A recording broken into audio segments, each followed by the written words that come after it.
Bienvenue dans l'émission « Je suis l'Éternel qui te guérit ». Nous allons aborder la deuxième partie de ce sujet merveilleux qui est comment Jésus priait pour les malades. Et là, on va toucher à notre foi, à notre engagement à suivre Jésus, à ce que Jésus nous demande aussi de faire dans la guérison, comment on doit agir, réagir. Extraordinaire. Attends-toi, cher téléspectateur, à quelque chose de particulier pour ta vie. Dieu va vous demander, te demander de faire un acte précis aujourd'hui et tu vas voir combien notre Dieu est puissant. Alors, bienvenue dans cette émission. Je suis l'Éternel qui te guérit et on se retrouve tout de suite.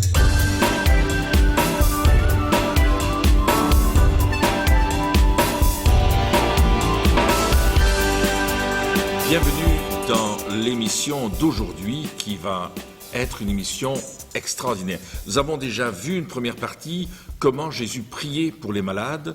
C'est la deuxième partie de cet enseignement sur la prière de Jésus pour les malades et c'est quelque chose d'important parce que nous allons parcourir un récit assez époustouflant d'une guérison, la guérison d'un paralytique, on verra ça dans l'enseignement tout à l'heure. Mais comment est-ce possible? Qu'est-ce que Jésus faisait pour que les malades puissent être guéris? La première chose que Jésus va faire, c'est qu'il va leur apporter un enseignement d'amour et de compassion. Il a un amour, une compassion pour les personnes souffrantes extraordinaire. Et cet amour de Christ est encore là aujourd'hui.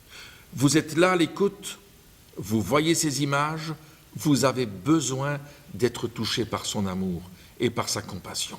Et nous prions aujourd'hui que cet amour, cette compassion passe à travers l'écran et vous rejoigne là où vous êtes. Peut-être vous avez été abandonné de tous. Peut-être vous êtes resté dans un coin sans qu'on vous dise « je vous aime ». Peut-être personne ne vous a jamais dit ça. Mais l'amour de Dieu vient à votre rencontre. Je me souviens d'un jeune homme qui un jour est venu me trouver. Je ne le connaissais pas, je ne l'avais jamais rencontré, mais je savais qu'il était chef de gang. Et il est arrivé avec son gang. Et ils venaient pour nous faire du trouble. Et lorsqu'il est arrivé, la première chose que je lui ai dit, c'est « Bonjour, Dieu t'aime ». Et là, ce jeune homme de 20 ans a commencé à fondre en larmes. Il a commencé à avoir le cœur transformé. Tu te souviens de ce jeune homme? Oui, je me souviens. Il s'appelait comment encore? Il s'appelait José. José. Et José a été complètement touché par l'amour de Dieu. Ses amis qui étaient avec lui l'ont accompagné, mais quand ils ont vu que José donnait sa vie à Christ, ils se sont dit, mais qu'est-ce que tu es en train de faire? Tu es notre chef, et puis là tu changes. La vie de José avait été changée à cause de l'amour et de la compassion de Christ. Un amour sans limite. L'amour de Christ, l'amour de Dieu pour toi qui est à l'écoute est sans limite. Dieu veut te rejoindre dans ta souffrance. Il veut venir là et il veut te guérir. Mais une chose que Christ va faire aussi, c'est d'enseigner la foi. La foi, c'est la ferme assurance des choses qu'on espère et une démonstration de celles qu'on ne voit pas. La Bible dit que Dieu est celui qui appelle ce qui n'existe pas à l'existence. Dieu est capable de changer une vie complètement. Il est capable aujourd'hui de changer ta vie, mais d'une manière extraordinaire.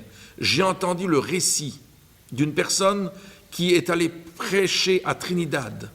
Et là, quelqu'un n'avait plus d'œil. Le globe oculaire n'existait plus.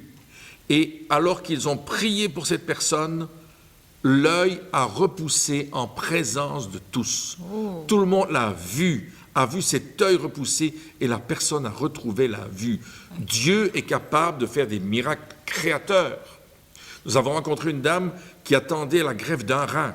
Elle se dialysait tous les 2 jours. Tous les 2 jours, elle était en dialyse. Tu te souviens de cette dame algérienne? Je me souviens de cette dame, oui. Et elle n'avait plus de rein. Mais non. Et elle est venue vers nous en demandant, mais est-ce que vous pouvez prier pour moi parce que je désire avoir un nouveau rein. Oh, c'était un moment extraordinaire. Oh, nous étions émerveillés par la foi de cette femme. Absolument. Je dois dire, on s'est appuyé aussi sur sa foi pour prier pour elle. Et on a demandé à Dieu un miracle créateur. En fait, elle avait écouté la parole. Elle avait écouté la parole, c'est ça. Et elle a saisi la parole de Dieu. Oui. Et on a simplement prié pour elle, Christine et moi, et je vous assure, notre foi n'était certainement pas très grande.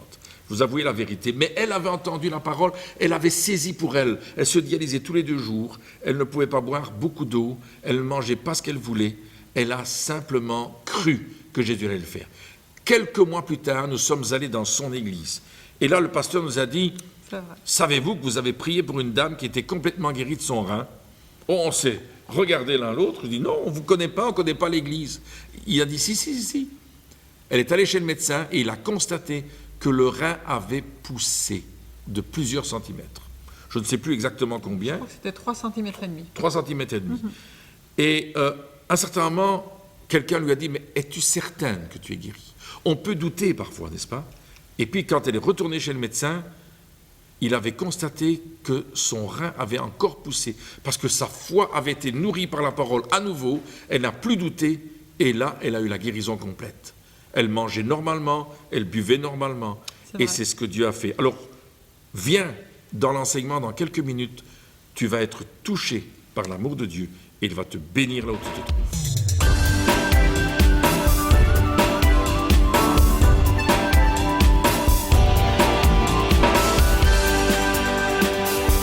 J'ai rencontré des gens qui vivaient sous une malédiction. Ils étaient prisonniers. Depuis des générations, les familles passaient par les malédictions. Ils perdaient tout au fur et à mesure qu'ils les avaient gagnés avec la sueur de leur front. Mais lorsqu'ils ont rencontré Jésus, ils sont sortis de la malédiction pour rentrer dans la bénédiction. Alléluia. Sortez de l'Égypte pour rentrer dans le pays promis de la promesse. Qui veut cela ce soir?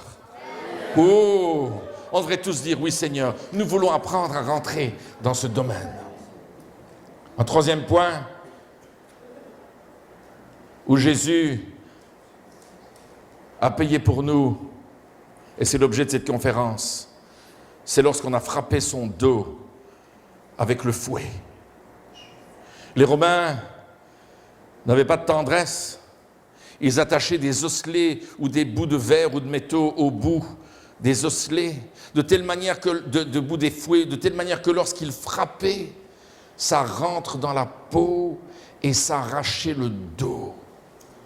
La peau de Jésus, le dos de Jésus était en lambeaux de sang et de chair.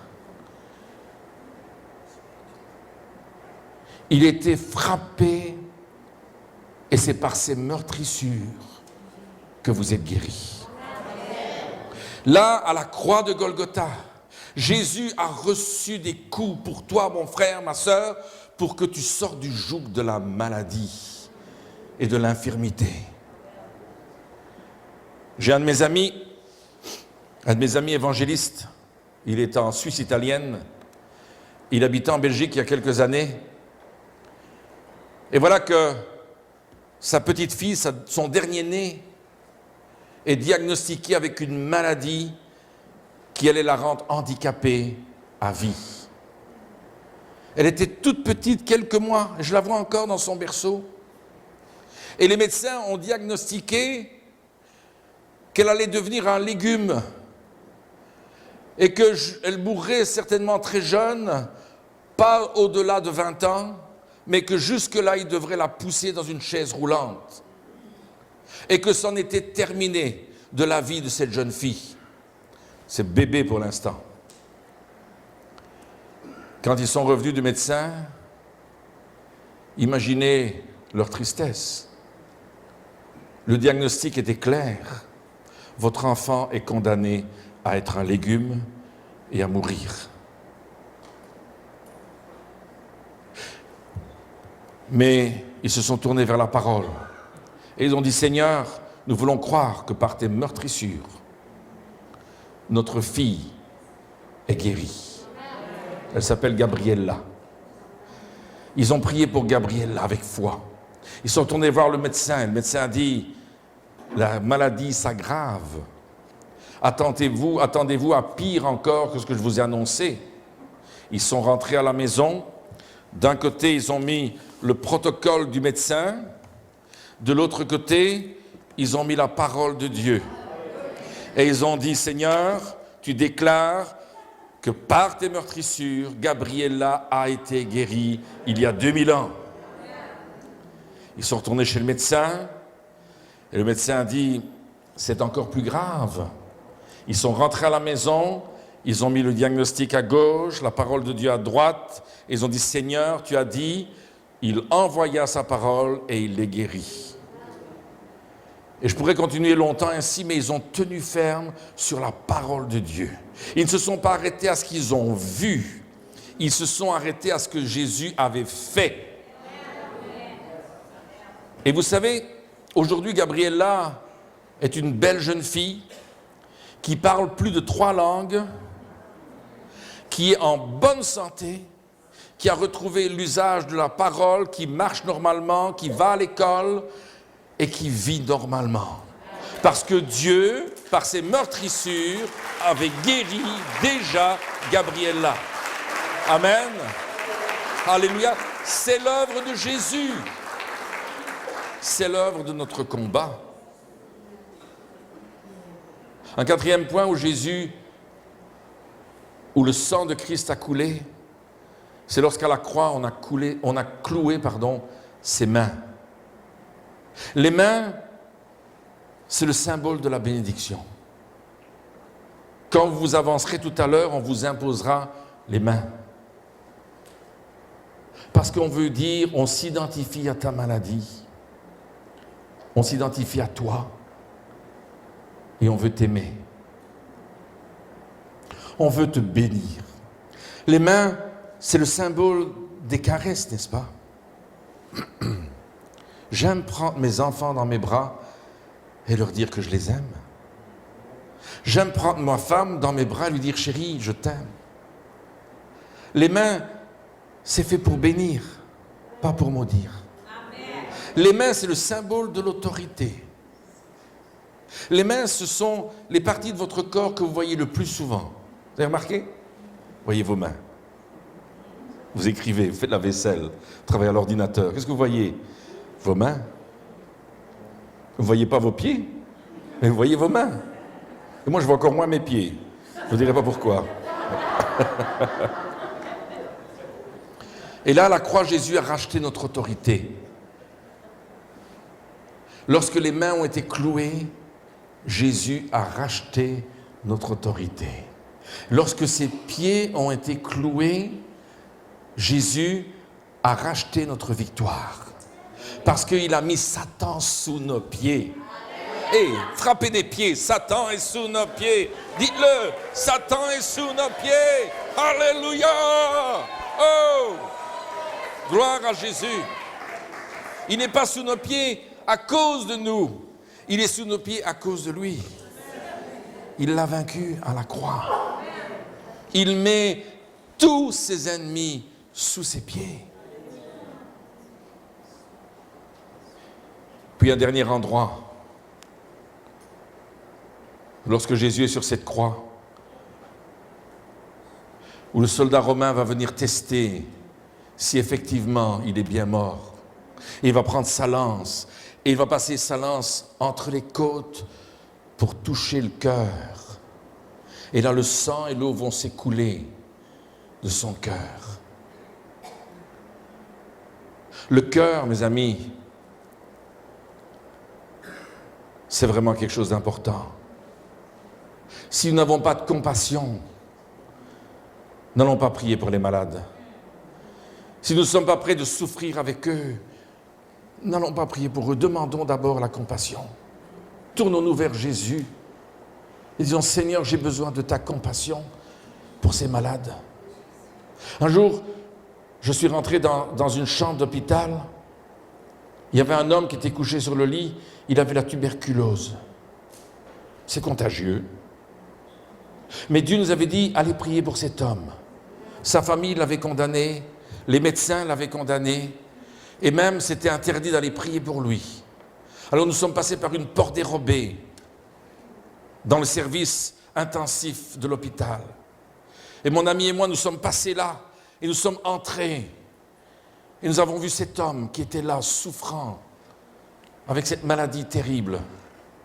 Et nous avons prié pour lui, simplement.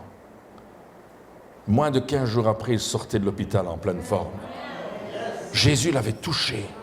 Mais nous aurions pu dire, oh, c'est contagieux, nous n'allons pas le toucher, on ne sait jamais ce qui peut se passer, on pourrait attraper la tuberculose. Mais là, Jésus avait déjà vu notre compassion pour lui. Lorsque le cœur de Jésus a été transpercé par cette lance, il était en train de racheter la famille, le couple, les enfants. Beaucoup au milieu de nous sont là, mais peut-être vos enfants ne sont pas venus. Peut-être vos enfants sont partis ailleurs dans le monde, sans Dieu, sans espérance. Et Christ est venu pour racheter les familles et les toucher. Et les amener dans la plénitude de l'amour. Un des signes des derniers temps est le texte de Malachie, le dernier verset, où il dit qu'il ramènera les cœurs des pères vers leurs fils et le cœur des fils vers leurs pères. Aujourd'hui, Dieu est en train de ramener la famille dans une unité de bénédiction. Mes amis, vous dites peut-être, mais Pierre, on est là dans une conférence de guérison. C'est vrai. Cependant, j'aimerais vous dire que cette rédemption, le rachat de nos fautes et de nos péchés, est complet en Jésus-Christ. Et le joug qui pèse sur ta vie a été brisé. Que ce soit un joug de maladie, un joug d'infirmité ou le joug du péché, il a été brisé. Jésus allait de lieu en lieu pour bénir, non pas pour faire du mal, et pour délivrer tous ceux qui étaient sous l'empire du diable. Voilà l'œuvre de Jésus. Voilà le message que nous prêchons. Un Christ qui nous sauve complètement. Et peut-être ce soir tu es là. Et jamais dans ta vie tu n'as fait la paix avec Dieu. Peut-être ce soir tu es venu parce que tu cherches une solution. Est-ce que ce soir tu veux faire ce pas et rentrer dans cette dimension de l'amour de Dieu, dans cette arche de vie qui est Jésus, pour ta propre âme, pour ta propre vie.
si vous désirez en savoir davantage sur la vie de Jésus-Christ.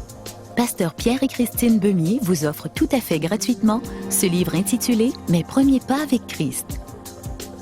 Sa lecture fortifiera votre foi et vous fera entrer dans les merveilleuses promesses de la parole de Dieu. Devenez partenaire du ministère de Pierre et Christine Beumier. Aidez-les par vos dons à porter la bonne nouvelle du Christ ressuscité jusqu'aux extrémités de la terre. Avec votre don, recevez le DVD de l'enseignement du mois. Communiquez-nous vos sujets de prière et notre équipe se fera une joie d'intercéder avec vous et pour vous. Faites-nous parvenir votre courrier, soit en nous écrivant l'adresse suivante: Apollos, boîte postale 23, 7022 Lyon, Belgique, ou en visitant notre site www.apollos.eu. Lors d'un de mes voyages que j'ai fait en République dominicaine, c'était à l'extérieur, une réunion en plein air, et quelqu'un m'a emmené un homme qui était sourd et muet. Et cet homme-là, naturellement, croyait que Jésus voulait le guérir. Et qu'est-ce qui s'est produit? J'ai imposé mes mains sur ses oreilles. Et Jésus a dit, ils imposeront les mains. Et cela, c'est un point de contact. Et j'ai pris autorité sur cet esprit de sourdité-là. Et cet homme-là fut libéré de l'esprit de sourdité. Et j'ai fait la même chose avec l'esprit muet qu'il avait. Et j'ai pris autorité, j'ai commandé à l'esprit muet de quitter. L'esprit muet a quitté et cet homme-là fut libéré. Et devant les gens qui étaient présents, cet homme-là a parlé. Il a répété qu'est-ce que j'ai dit. À Dieu toute la gloire. Et la parole de Dieu nous enseigne, si tu crois, tu verras la gloire de Dieu. Et si tu as la foi comme un grain de sénévé, rien ne vous sera impossible. Une petite foi dans un grand Dieu fait de grands miracles.